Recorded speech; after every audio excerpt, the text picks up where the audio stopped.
Hello student, last class हमने सीखा था कि किस तरह से रासायनिक अपक्रिया का समीकरण बनाया जाता है। आज हम सीखने जा रहे हैं कि रासायनिक समीकरण को किस तरह से संतुलित किया जाता है, रासायनिक समीकरण को किस तरह बैलेंस किया जाता है। तो देखिए, हमारे पास दो तरह के केमिकल इक्वेशन होते हैं, मतलब दो तरह के रासायनिक समीकरण होते हैं।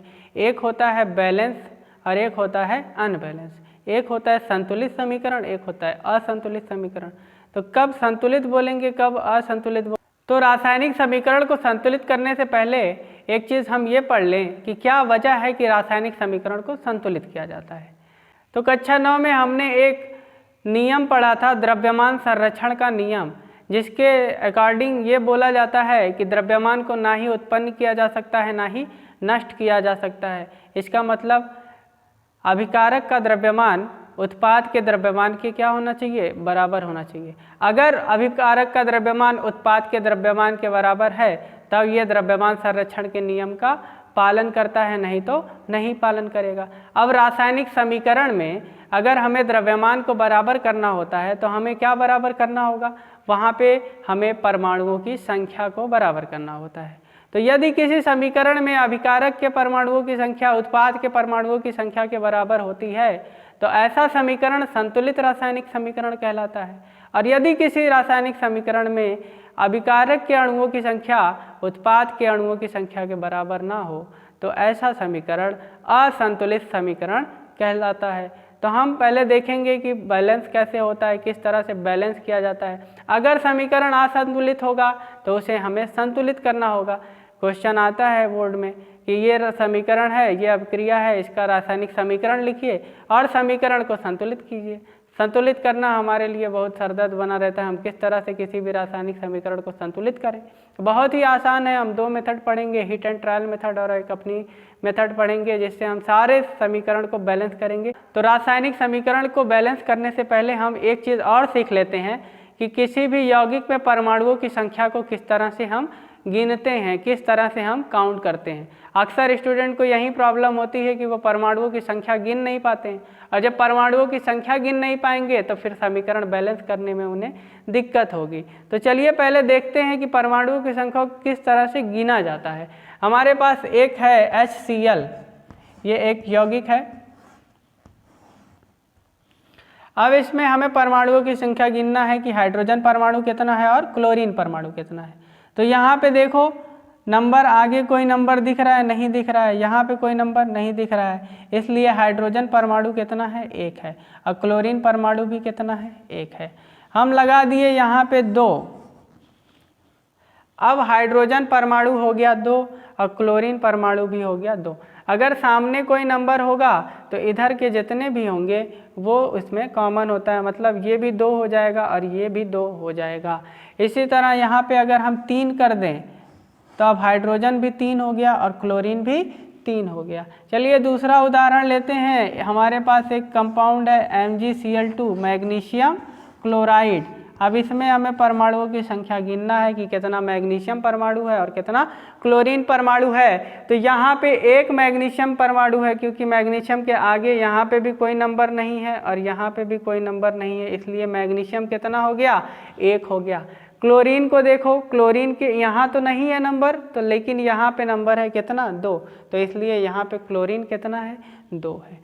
हम इसी मैग्नीशियम के आगे 2 कर देते हैं। अब बताइए मैग्नीशियम कितना हो गया, तो अब मैग्नीशियम बोलोगे 2 हो गया। क्यों? क्योंकि ये 2 जो है ये दोनों में कॉमन है। लेकिन क्लोरीन तो ये 2 से इस 2 में गुणा होगा, 2 दूना 4, तो यहाँ पे क्लोरीन कितना हो गया, 4 हो गया। इसी तरह से अगर हमारे पास कोई कंपाउंड है एल्युमिनियम क्लोराइड, तो यहाँ पे एल्युमिनियम परमाणु कितना है, तो 1, और क्लोरीन कितना है, 3। इसी तरह हमारे पास जिंक सल्फेट है, जिंक सल्फेट ZnSO4।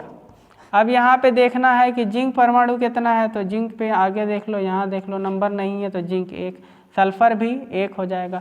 लेकिन ऑक्सीजन कितना है, 4 है। यही हम 2 कर देते हैं अगर, तो अब जिंक कितना हो गया, 2, सल्फर कितना हो गया, 2, लेकिन ऑक्सीजन कितना हो जाएगा, इस 2 से इस 4 में हो जाएगा गुणा, तो 4 दूना 8 हो जाएगा, मतलब यहाँ पे ऑक्सीजन 8 है। और देख लेंगे हम लोग कि किस तरह से परमाणुओं की संख्या को हम क्या करते हैं, काउंट करते हैं। हमारे पास है सोडियम हाइड्रोक्साइड। तो सोडियम हाइड्रोक्साइड का फार्मूला होता है NaOH। Na पे कितना होता है, देखो Na देखो यहाँ पे 1 है, ऑक्सीजन 1 है और हाइड्रोजन भी 1 है। लेकिन अगर हमारे पास कोई कंपाउंड है MgOH होल ट्वाइस, इस तरह से ब्रैकेट के बाहर 2 लगा है, तब क्या होगा, यहाँ पे मैग्नीशियम 1 होगा, लेकिन ब्रैकेट के बाहर जो भी नंबर होगा ब्रैकेट के अंदर के सभी तत्व उतने हो जाएंगे। मतलब यहाँ पे ऑक्सीजन भी 2 है और हाइड्रोजन भी 2 है। इसी तरह से अगर हमारे पास कोई हो एल्युमिनियम हाइड्रोक्साइड AlOH का होल थ्राइस, तो यहाँ पे एल्युमिनियम कितना है 1, ऑक्सीजन 3 हो जाएगा और हाइड्रोजन कितना हो जाएगा 3 हो जाएगा, क्योंकि ब्रैकेट के बाहर भी जो नंबर होता है उतना ब्रैकेट के अंदर सारे एलिमेंट हो जाएंगे। यहाँ पे मैं 2 कर देता हूँ। अब एल्युमिनियम कितना हो गया 2, ऑक्सीजन कितना हो गया, तो इस 2 का इस 3 से हो जाएगा गुणा, तो 2 3 6, तो ऑक्सीजन हो जाएगा 6 और हाइड्रोजन भी हो जाएगा 6। एक लास्ट एग्जाम्पल हम लोग देखते हैं Al2SO4 aluminium sulphate whole thrice. इसमें चेक करेंगे कि एल्युमिनियम कितने परमाणु है, सल्फर का कितना परमाणु है और ऑक्सीजन का कितना परमाणु है। तो यहाँ पे देखो एल्युमिनियम के इधर कोई नंबर नहीं है, तो यहाँ पे कितना है 2, तो एल्युमिनियम परमाणु कितना हो गया 2। सल्फर परमाणु देखेंगे तो आगे कोई नंबर नहीं, पीछे यहाँ पे ब्रैकेट के बाहर एक नंबर है 3, तो सल्फर कितना हो गया 3 हो गया। ऑक्सीजन अंदर 4 है और बाहर 3 लगा है, तो इस 4 का इस 3 से क्या हो जाएगा गुणा, तो 4 3 12, मतलब ऑक्सीजन कितने हो जाएंगे 12 हो जाएंगे।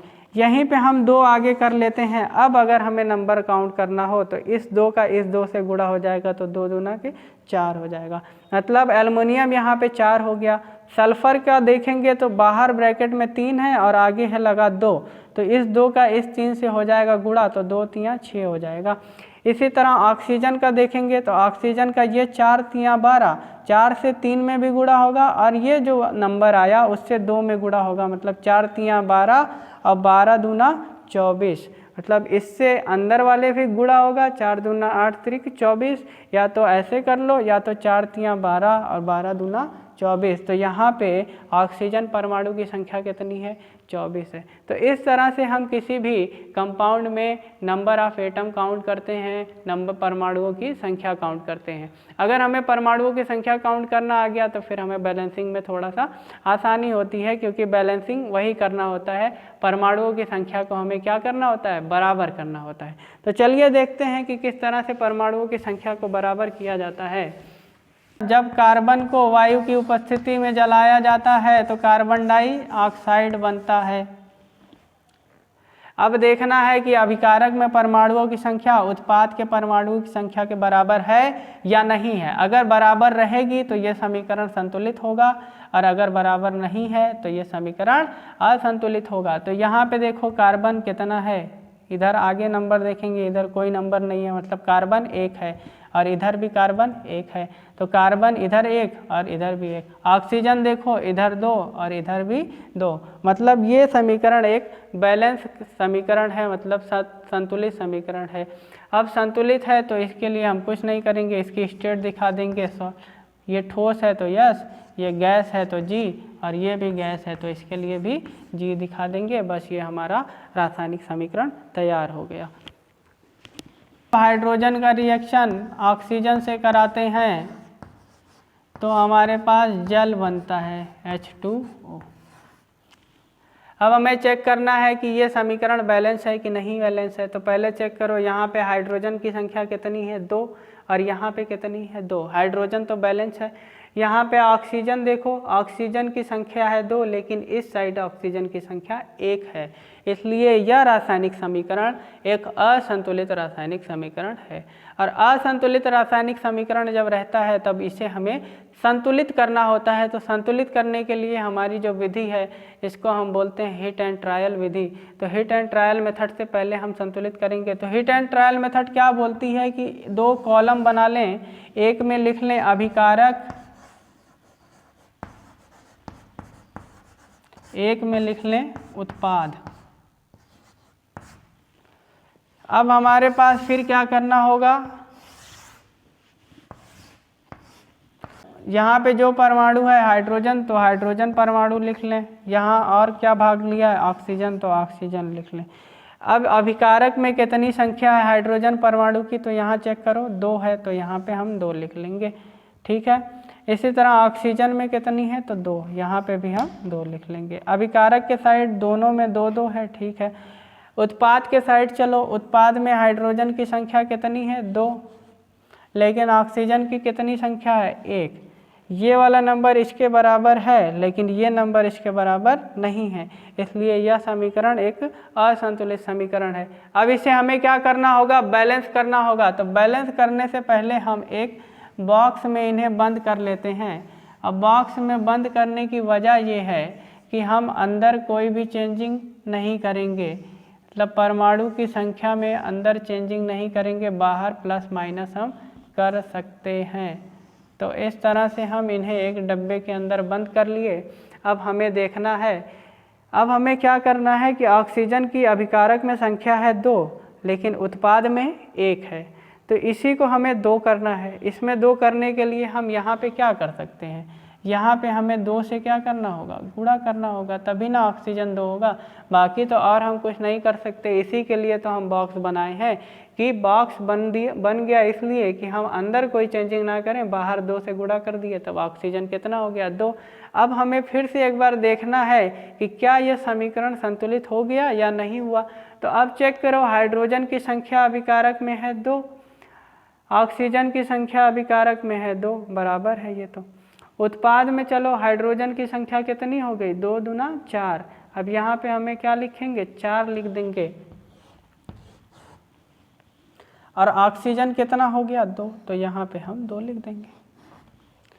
अब फिर देखो ये संख्या इस संख्या के बराबर है, नहीं बराबर है। अगर नहीं बराबर है तो अभी भी रासायनिक समीकरण हमारा संतुलित नहीं हुआ है। इसके लिए अब हमें क्या करना है, देखो हाइड्रोजन कम है ना, हाइड्रोजन कितना कम है, 2 कम है, इधर 4 है और इधर 2 है, मतलब इधर हमें 2 और बढ़ाना होगा। 2 बढ़ाने के लिए हम क्या कर सकते हैं, 2 से गुणा ही कर सकते हैं, और तो कुछ ऑप्शन है नहीं हमारे पास। तो हम इधर 2 से गुणा कर देंगे, और जैसे ही इधर हमने 2 से गुणा किया, तो अब चेक करो कि रासायनिक समीकरण संतुलित हुआ कि नहीं हुआ। तो 2 दूना के 4 हाइड्रोजन इधर, 2 दूना 4 हाइड्रोजन इधर, ऑक्सीजन इधर 2, इधर भी ऑक्सीजन 2। अब ये समीकरण कैसा हो गया, एक संतुलित समीकरण हो गया। तो फिर से हम एक बार ऐसी चार्ट बनाएंगे और चार्ट बना के लिख देंगे कि हाइड्रोजन की संख्या 4 हो गई, उधर भी 4, इधर 2, इधर भी 2। अब ये वाला नंबर इस नंबर के बराबर हो गया, इसलिए यह समीकरण एक संतुलित रासायनिक समीकरण है।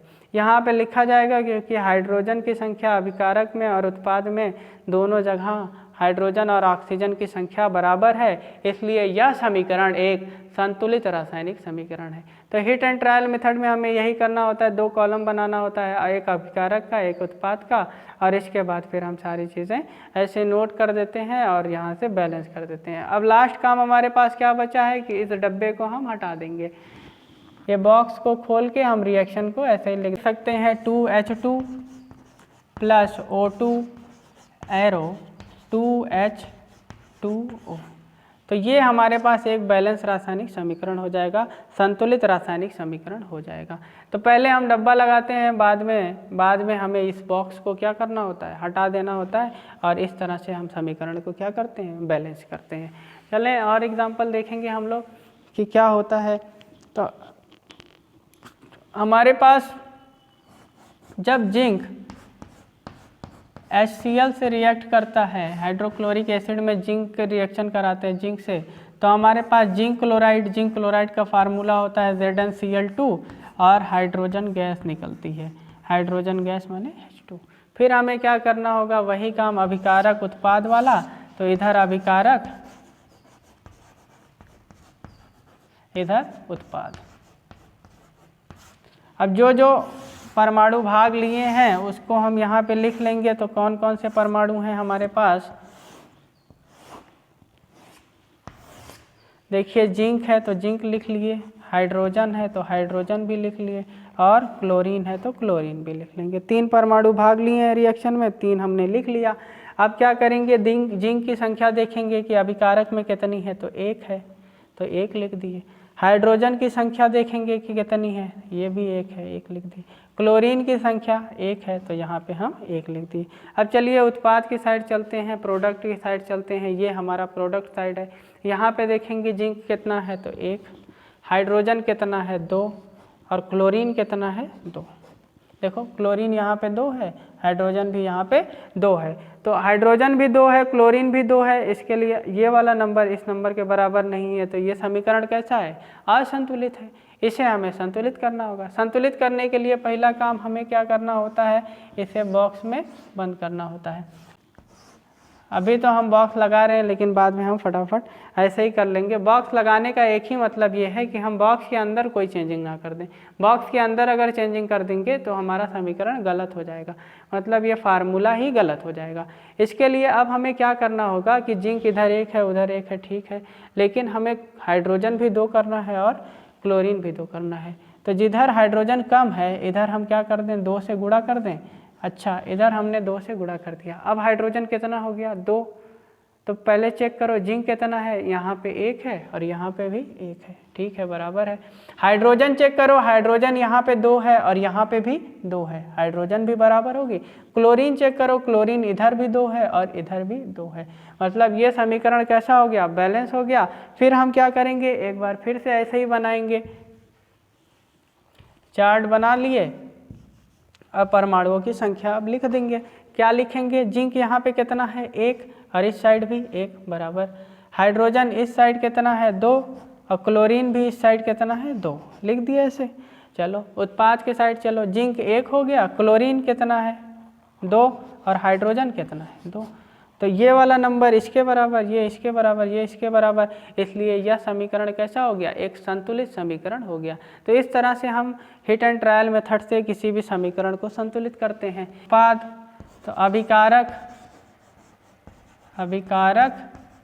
उत्पाद। अब हमें क्या करना है, पहले तो कॉलम बना लेंगे जितने परमाणु इस रिएक्शन में भाग लिए हैं। तो कितने परमाणु हैं यहाँ पे चेक कर लो, कौन कौन सा है। तो हमारे पास आयरन है, लिख लिए आयरन, हाइड्रोजन है तो हाइड्रोजन, और ऑक्सीजन है तो ऑक्सीजन। अब हमें देखना है कि यहाँ पे आयरन माने लोहा कितना है, तो 1 है, 1 परमाणु है। हाइड्रोजन परमाणु कितना है 2, तो 2 लिख लिए, ठीक है। यहाँ पे देखो कितना है 2। ऑक्सीजन परमाणु कितना है 1 है, तो यहाँ पे हमने 1 लिख लिया। अब आगे चलेंगे उत्पाद की साइड के, उत्पाद के साइड आयरन परमाणु कितना है, तो यहाँ पे देखो Fe इधर कितना है 3, तो यहाँ पे हम लिख लेंगे 3। हाइड्रोजन इस साइड कितना है 2, तो हमने यहाँ लिख लिया 2, और ऑक्सीजन इस साइड कितना है तो 4, तो हमने यहाँ पे क्या लिख लिया 4 लिख लिया। अब ये वाली संख्या इसके बराबर नहीं है, ये इसके बराबर नहीं है, ये इसके बराबर नहीं है। इसके लिए हमें क्या करना होगा, सबसे पहले बैलेंस करना होगा कि इस संख्या को बराबर करें। तो पहले हम Fe को ही बैलेंस कर लेते हैं। तो काम क्या होगा कि हमें एक बॉक्स बनाना होगा, बॉक्स हमने बना दिया।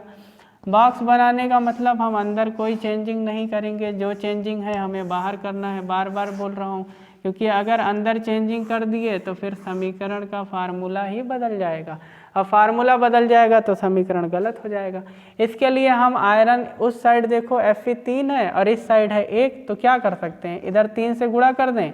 इधर 3 से गुणा करेंगे तो ये कितना हो जाएगा 3, और उधर भी कितना है 3 है। चलो अच्छा ठीक है। दूसरा काम हम क्या कर सकते हैं, अब हमें हाइड्रोजन देखना है, इधर है 2 इधर भी है 2, हाइड्रोजन तो बराबर है। ऑक्सीजन हमें बराबर करना है, ऑक्सीजन यहाँ पे कितना है 1 और इस साइड कितना है 4 है। एक बार ऐसा हम करने के बाद फिर क्या करेंगे कि एक बार ऐसे ही चार्ट फिर से बनाएंगे। अब चार्ट बना के क्या लिखेंगे कि हमारी Fe की संख्या क्या हो गई, बराबर हो गई। Fe उधर 3 और इधर भी कितना हो गया 3, लेकिन Fe 3 हुआ, अभी भी हाइड्रोजन भी तो बराबर, लेकिन ऑक्सीजन बराबर नहीं है। तो ऑक्सीजन बराबर नहीं है तो फिर से एक बार चार्ट बनेगा। अब देखो कैसे बनेगा, तो हम क्या कर सकते हैं, यहाँ पे ऑक्सीजन उस साइड है 4 और इधर कितना है 1, तो इधर हम 4 से क्या कर दें, गुणा कर दें। इधर हमने 4 से जैसे ही गुणा किया, अब ऑक्सीजन हो गया 4। फिर से एक बार ऐसे ही चार्ट बनेगा और चार्ट बना के हम लिखेंगे सबकी संख्या। मतलब यहाँ पे Fe की संख्या है 3 तो लिख दिए 3।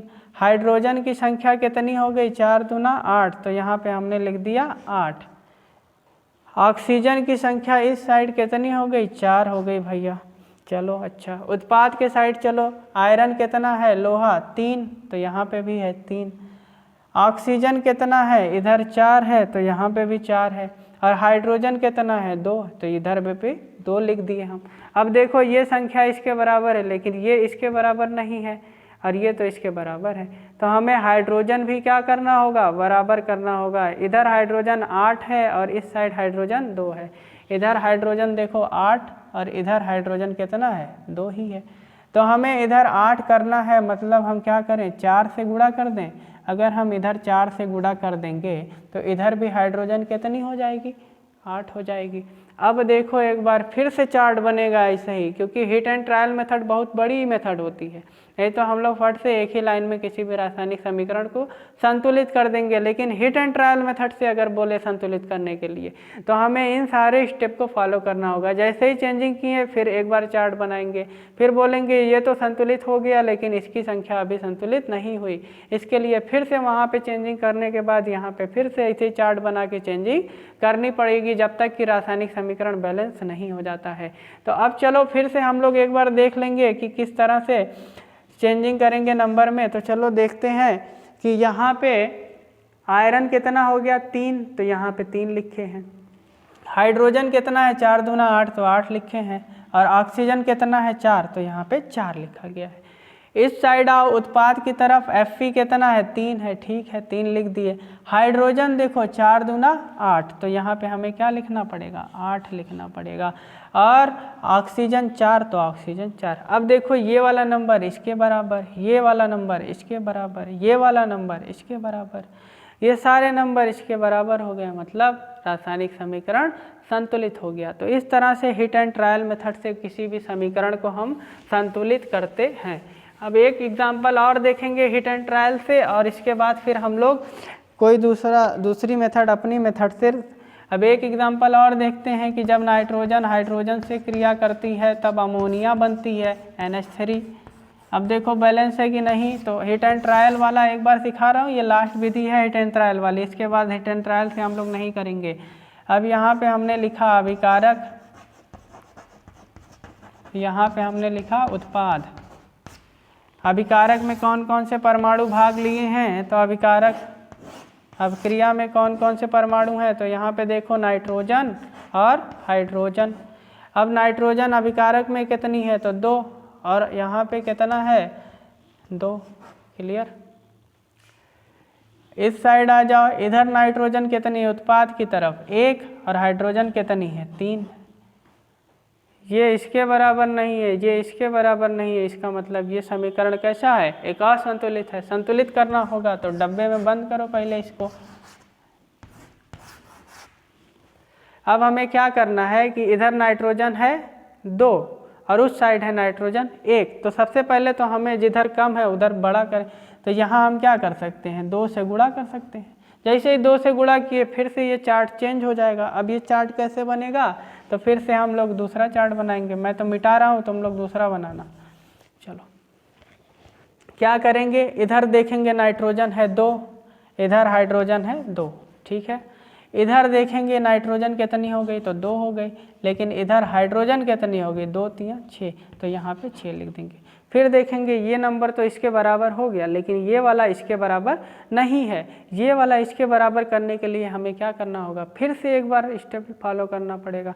यहाँ पे किस साइड हाइड्रोजन की कमी है, तो देखेंगे कि अभिकारक की तरफ हाइड्रोजन कम है। कितना कम है, 4 हाइड्रोजन कम है। अब हम क्या कर सकते हैं, यहाँ 3 से गुणा कर सकते हैं। अगर हम इधर 3 से गुणा कर दें तो ये 3 दूना 6 हो जाएगा, उधर भी 6 है। फिर से एक बार चार्ट बनाएंगे, चार्ट बना के लिखेंगे नाइट्रोजन 2, उस साइड भी नाइट्रोजन 2, इस साइड हाइड्रोजन 6 और इस साइड भी हाइड्रोजन 2 3 6। तो ये रासायनिक समीकरण में देखिए ये वाला नंबर इस नंबर के बराबर, ये वाला नंबर इस नंबर के बराबर, इसलिए यह रासायनिक समीकरण एक संतुलित रासायनिक समीकरण है। तो इस तरह से हम रासायनिक समीकरण को संतुलित करते हैं। अगर हमें हिट एंड ट्रायल मेथड से दिया है तो हमें एक तो अभिकारक वाला चार्ट बनाना होगा, एक उत्पाद वाला, फिर हमें देखना होगा कि कौन कौन से रिएक्टेंट भाग, कौन कौन से परमाणु हैं। तो इसमें नाइट्रोजन है, हाइड्रोजन है, तो ऐसे हम लिखते चले जाएंगे। इसके बाद फिर हमें स्टेप फॉलो कर करके सभी को बैलेंस करना होगा। और बैलेंस करने के बाद फिर हम लास्ट में क्या करेंगे, इस बॉक्स को हटा देंगे। लास्ट में हमें इस बॉक्स को हटा देना है और हम रासायनिक समीकरण को कुछ इस तरह से दिखा देंगे, N2 plus 3H2 arrow 2NH3। तो इस तरह से बाद में हम रासायनिक समीकरण को दिखा देंगे कि यह एक बैलेंस संतुलित रासायनिक समीकरण है। इसकी स्टेट दिखाएंगे तो नाइट्रोजन गैस, हाइड्रोजन भी गैस और अमोनिया भी गैस। तो हर जगह हम क्या लिख देंगे, ब्रैकेट में G लिख देंगे। तो यह विधि हिट एंड ट्रायल विधि थी, बहुत लंबी विधि हो जाती है। अगर एग्जाम में हिट एंड ट्रायल आएगा तो उसी से करना पड़ेगा, और नहीं आया तो फिर हम लोग अपनी शॉर्ट मेथड से बैलेंस करेंगे। किसी भी रासायनिक अपक्रिया पे लगाओगे बैलेंस हो जाएगी, क्योंकि अगर स्टेप वाइज चलें हम एक एक को बैलेंस करते हुए तो फिर हमारा रासायनिक अपक्रिया क्या हो सकती है, बैलेंस हो सकती है। तो चलिए देखते हैं कि हमारी ट्रिक वाली मेथड क्या है। तो उसमें सबसे पहले हमें बैलेंस करना होता है धातु। सबसे पहले हम क्या बैलेंस करेंगे, धातु को संतुलित करेंगे कि धातु का नंबर बराबर हो जाए। इसके बाद हम बराबर करेंगे अधातु को। इसके बाद हम बैलेंस करेंगे ऑक्सीजन,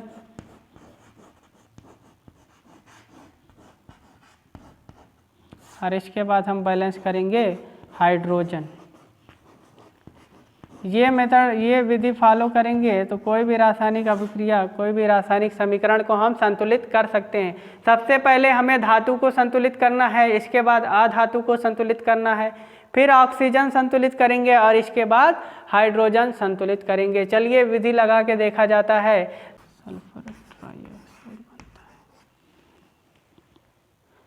तो यह एक रासायनिक समीकरण है, इसी को हमें देखना है कि संतुलित है या नहीं है। अगर संतुलित नहीं होगा तो हम इसे संतुलित करेंगे। तो चलिए देखते हैं, यहाँ पे आयरन की संख्या कितनी है, लोहे की संख्या 1, और यहाँ पे लोहा कितना है 2, यहाँ पे आयरन 1 है, यहाँ पे आयरन 2 है। तो सबसे पहले हमें आयरन को 2 करना है, तो हम क्या करें, अब बॉक्स नहीं बना रहे हैं, हमें इधर कोई चेंजिंग नहीं करनी, आगे हम किसी भी नंबर से क्या कर सकते हैं, गुणा कर सकते हैं।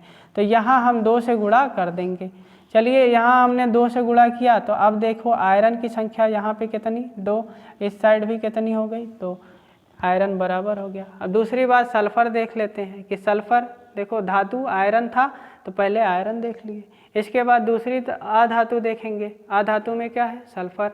तो यहाँ पे सल्फर का परमाणु कितना है, आगे देखो 2 लगा है, तो ये कितना हो जाएगा 2। इधर देखो 1 यहाँ पे है और 1 यहाँ पे है, तो इस साइड उत्पाद के साइड भी हो गया 2। ऑक्सीजन, सल्फर भी बराबर है, अधातु भी बराबर हो गई, धातु भी बराबर हो गई। धातु और अधातु के बाद हम किस पे जाएंगे, ऑक्सीजन पे। यहाँ पे ऑक्सीजन देखो 4 और लेकिन आगे 2 लगा है, तो 4 दूना 8 हो जाएगा। यहाँ पे है 8, यहाँ पे देखेंगे तो 3, यहाँ 2 और यहाँ 3, तो 3 2 5 3 8, 8 इधर भी हो गया और 8 उधर भी हो गया। तो इस रासायनिक समीकरण में अभिकारक में परमाणुओं की संख्या उत्पाद के परमाणुओं की संख्या बराबर हो गई, इसलिए यह रासायनिक समीकरण एक संतुलित रासायनिक समीकरण हो गया है। जब हाइड्रोक्लोरिक एसिड की क्रिया कैल्शियम हाइड्रोक्साइड से कराते हैं तो कैल्शियम क्लोराइड एवं जल बनता है, जल का मतलब H2O। अब देखना है कि रासायनिक समीकरण बैलेंस है या नहीं है। तो रासायनिक समीकरण को बैलेंस करने के लिए सबसे पहला काम क्या है कि हम धातु को चेक करेंगे और धातु देखेंगे कि बैलेंस है या नहीं है। तो इसमें धातु कौन है, अगर किसी भी तत्व के ऊपर प्लस चार्ज आए तो वो धातु होती है, और जिसके ऊपर माइनस चार्ज आता है वो अधातु होती है। तो यहाँ पे कैल्शियम के ऊपर +2 होता है, यहाँ पे कैल्शियम क्या है, धातु है। इस साइड कैल्शियम देखो कितना है 1, इस साइड देखो 1, यानी धातु क्या है, बराबर है, और कोई धातु नहीं है यहाँ पे। तो अब क्या चेक करेंगे, अधातु। अधातु में कौन है हमारे पास, क्लोरीन। यहाँ पे क्लोरीन की संख्या कितनी है 1, लेकिन इस साइड क्लोरीन की संख्या कितनी है 2। तो इधर है ज़्यादा, इधर है कम। जिधर कम रहेगा उधर क्या करेंगे, अब 2 से हमें क्या करना होगा, गुणा करना होगा।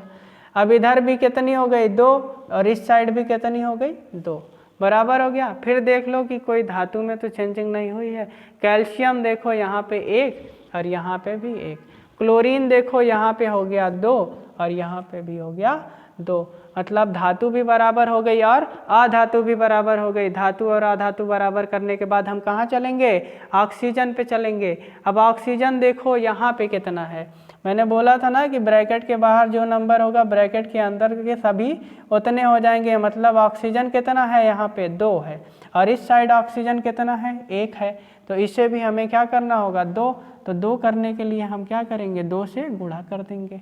ऑक्सीजन हो गया बराबर, देख लो फिर से चेक कर लो, कैल्शियम 1, यहाँ पे भी कैल्शियम 1, क्लोरीन यहाँ पे 2, क्लोरीन यहाँ पे भी 2, ऑक्सीजन यहाँ पे 2, ऑक्सीजन यहाँ पे भी 2।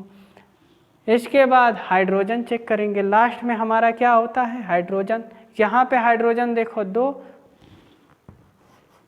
और यहाँ पे भी कितना है 2, तो 2 और प्लस 2 कितना हो गया, 4 हो गया।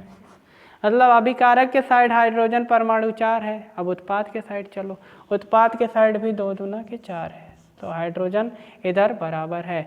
अब ये वाला जो समीकरण है यह एक संतुलित रासायनिक समीकरण है। तो इस तरह से हम एक एक स्टेप फॉलो करेंगे, धातु फिर अधातु फिर ऑक्सीजन फिर हाइड्रोजन, तो हमारे लिए एकदम आसानी से समीकरण बैलेंस हो जाएगा।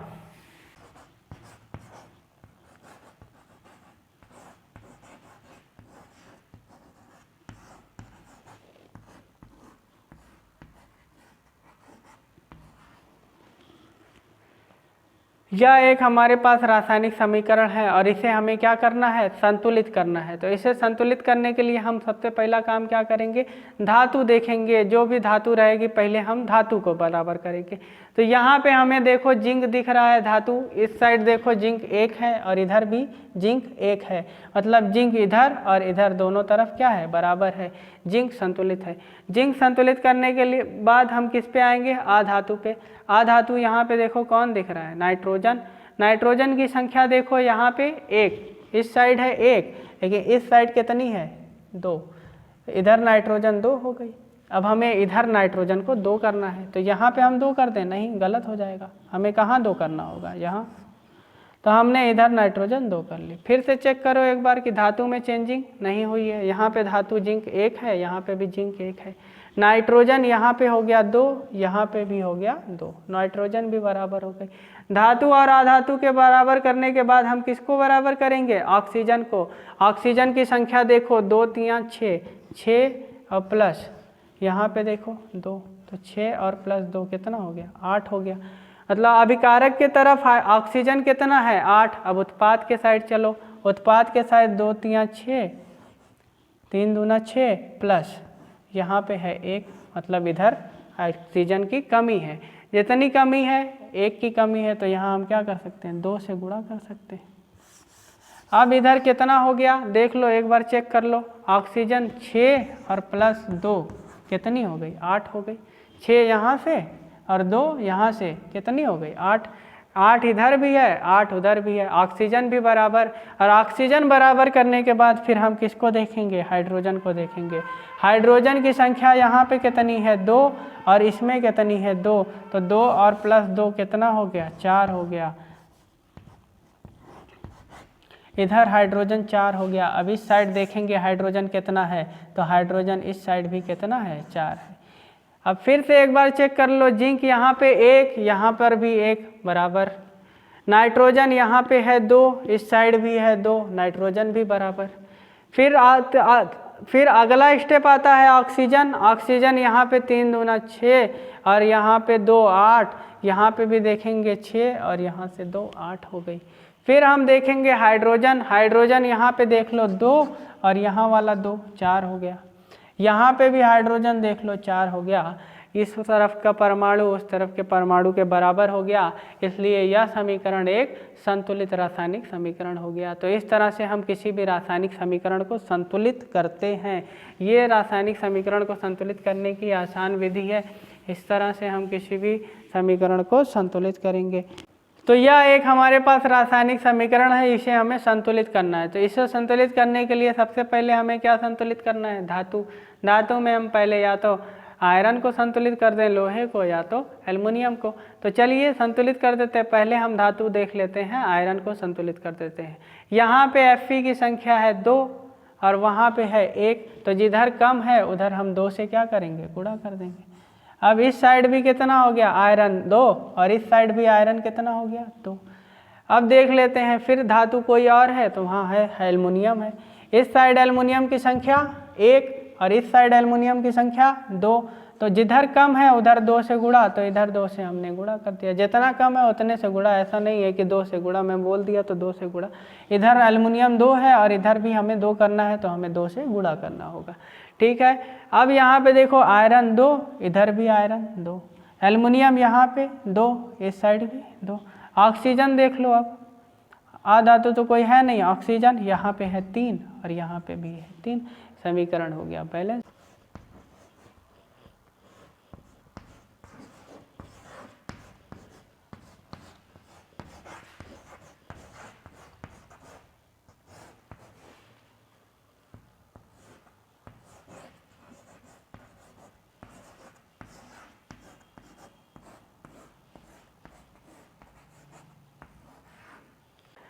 तो यह एक हमारे पास असंतुलित रासायनिक समीकरण है, इसे हमें संतुलित करना है। तो चलिए हम इसे संतुलित करते हैं। सबसे पहले हम किसे संतुलित करेंगे, धातु को। हमारे पास धातु यहाँ पे कौन है, सोडियम। यहाँ पे सोडियम की संख्या देखो 1, इस साइड संख्या 2, तो हमें इधर क्या करना होगा, 2। तो 2 करने के लिए हम क्या कर सकते हैं, 2 से गुणा कर देंगे। अब चेक कर लो, इधर सोडियम कितना हो गया, 2, इस साइड सोडियम 2 हो गया। मैंने बोला था धातु जैसे ही बैलेंस हो जाए, इसके बाद दूसरी बात किसको बैलेंस करेंगे हम, अधातु को। यहाँ पे हमारे पास अधातु कौन है, सल्फर। तो यहाँ पे सल्फर देख लो कितना है, 1, और इस साइड सल्फर कितना है, 1, मतलब 1, और उधर भी 1। सल्फर भी बराबर है। सल्फर बराबर करने के बाद फिर हम किसे बराबर करेंगे, ऑक्सीजन को। इस साइड ऑक्सीजन है 4, इसमें देखो 4 प्लस यहाँ पे कितना हो जाएगा, ये 2, तो 4 + 2 कितना हो गया, 6। इस साइड देख लो, इधर है 4 लेकिन यहाँ पे कितना है, 1, तो 4 और 1 5, मतलब इधर कितना है, 5। इधर है 6 और इधर है 5, मतलब हमें ऑक्सीजन क्या करना होगा, बैलेंस करना होगा। तो ऑक्सीजन बैलेंस करने के लिए हम क्या कर सकते हैं, यहाँ 2 से गुणा कर सकते हैं। और जैसे ही हमने इधर 2 से गुणा किया तो ऑक्सीजन भी कितनी हो गई, 6। इस साइड भी कितनी हो गई, 6, तो ऑक्सीजन भी बैलेंस हो गई। ऑक्सीजन यहाँ देखो 4, इसमें 2, यहाँ 4 और 2 6, इसे यहाँ पे भी 4 और यहाँ पे भी 2, तो 6 उधर भी है और 6 इधर भी है। अब हमें क्या बैलेंस करना है, हाइड्रोजन। तो हाइड्रोजन बैलेंस करने के लिए हमें क्या करना पड़ेगा, देखो यहाँ पे हाइड्रोजन की संख्या 2 और यहाँ पे 2, तो 2 और +2 कितना हो गया, 4 हो गया। इधर चेक कर लो, 2 दूना 4, तो इधर भी 4, 4 इधर 4 इधर। अब ये समीकरण हमारे पास क्या हो गया, एक बैलेंस समीकरण हो गया, बैलेंस रासायनिक अभिक्रिया हो गई, संतुलित रासायनिक समीकरण हो गया ये हमारे पास। अब एक एग्जांपल और देखते हैं, बस आज के लिए इतना ही। HNO3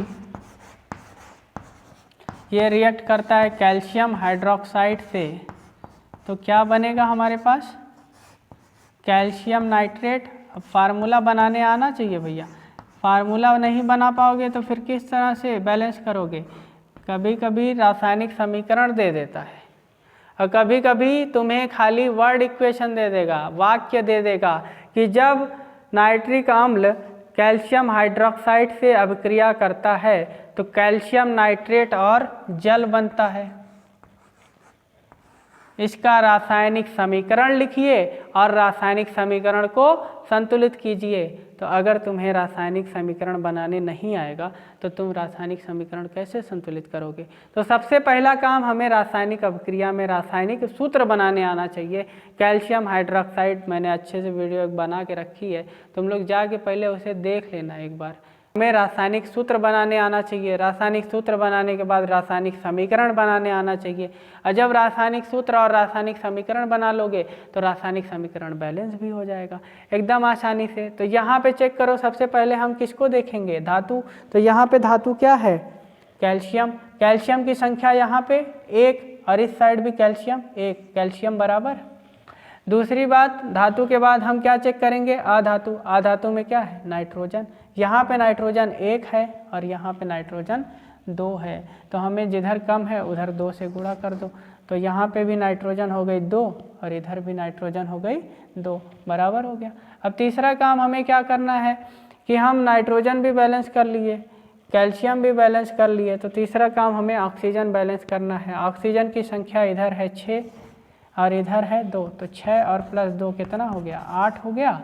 और यहाँ पे देखो 2 3 6 और प्लस इधर तो 1 है, तो हमें ऑक्सीजन 6 + 1 कितना हो गया, 7। इधर है 8 उधर है 7, अब बैलेंस नहीं है तो ऑक्सीजन को करो बैलेंस। ऑक्सीजन बैलेंस करने के लिए हम क्या कर सकते हैं, यहाँ 2 से गुणा कर दें। 2 से जैसे ही गुणा करेंगे तो 6 यहाँ और प्लस 2 यहाँ, तो 8 हो जाएगा, हो गया 8। 8 बराबर 8, ऑक्सीजन भी बैलेंस हो गई। ऑक्सीजन बैलेंस करने के बाद हमें क्या बैलेंस करना होता है, हाइड्रोजन। तो हाइड्रोजन की संख्या देखो 2 यहाँ है और 2 यहाँ है, 2 2 4 हो गया। और यहाँ पे देख लो 4 ऑक्सीजन, हाइड्रोजन पहले से ही है, तो हाइड्रोजन भी बैलेंस हो गया। एक बार चेक कर लेते हैं, कैल्शियम 1, यहाँ पे भी 1, नाइट्रोजन यहाँ पे 2, इस साइड भी नाइट्रोजन 2। अब क्या करेंगे, ऑक्सीजन। ऑक्सीजन यहाँ पे 6 और 2 8, इधर भी है 6 और 2 8। इसके बाद फिर हमें हाइड्रोजन देखना है, इधर है 2 इधर है 2 2 2 4 हो गया और इधर भी है 4। तो यहाँ पे इधर की संख्या उधर की संख्या के बराबर है, इसलिए यह समीकरण एक संतुलित रासायनिक समीकरण है। तो इस तरह से हम लोग रासायनिक समीकरण को संतुलित करते हैं। बहुत ही आसान है रासायनिक समीकरण को संतुलित करना, अगर तुम्हें रटना होगा, रट नहीं पाओगे, रासायनिक समीकरण ही नहीं रट पाओगे, संतुलित रासायनिक समीकरण कैसे रट पाओगे। तो इसके लिए रासायनिक समीकरण को संतुलित करना सीख लो, बहुत ही आसान मेथड है। 2 मेथड हम लोग पढ़े, hit and trial. Hit and trial में थोड़ा सा लंबा स्टेप रहता है, लेकिन हमारी ये जो शॉर्ट मेथड वाली ट्रिक है, इससे हम लोग पहले धातु को बैलेंस करेंगे, फिर अधातु को बैलेंस करेंगे, इसके बाद फिर हम ऑक्सीजन बैलेंस करेंगे, फिर हाइड्रोजन बैलेंस करेंगे। स्टेप बाय स्टेप एक एक बैलेंस करते चले जाएंगे और हमारा रासायनिक समीकरण क्या हो जाएगा, संतुलित हो जाएगा। तो इस तरह से हम रासायनिक समीकरण को संतुलित करते हैं। मैंने बड़ा बड़ा समीकरण बता दिया संतुलित करना, छोटा छोटा तो एकदम आराम से तुम लोग खुद ही कर लोगे। तो ये आराम से इसको एक बार सीख लेना, घर पे प्रैक्टिस करो, इसकी आराम से आ जाएगा, कोई भी प्रॉब्लम नहीं है रासायनिक समीकरण को संतुलित करने के लिए।